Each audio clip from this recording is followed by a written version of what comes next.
Hello, ayan ito itsura nung well, nung stone bath well ni Doc. Yan, tutungtong ka dito.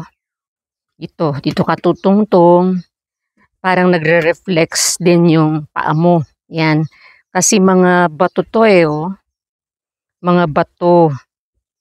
Yun, parang nire-reflex yung paa mo pagka ikaw ay tutungtong dyan. Tapos, meron yang ilan yan? 1, 2, 3, 4. Apat na bato na tutungtungan mo para ma-reflex yung iyong paa. Tapos dito rin sa taas, ito mga bato rin to. Yan, sarap tapakan. Parang nare-reflex ka. Kasi ito yung loob ng well. Ayan, ito yung lilinisin nila yan kasi napuntahan ng mga damo.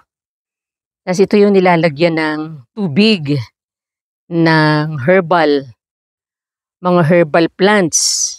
No, yan, naliluluto dun. Tapos ilalagay dito. Nakita nyo yun, kaya yun may takip para hindi mahulugan ng mga dahon. Kaso ito hindi hindi natakpan. Ito natakpan kaya nahulugan ng mga dahon. Ayan yung loob niya. Talagang inayos na isa-isang mga bato. Ayan para magandang tingnan. Tapos diyan ka ngayon maliligo. Magbababad ka dyan. Yan, 10. 10 yung ganyan ni Doc.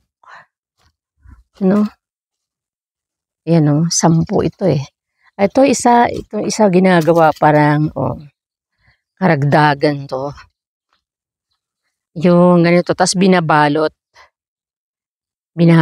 siya. Diba? Ganda, Yan, design niya ni Doc Edward.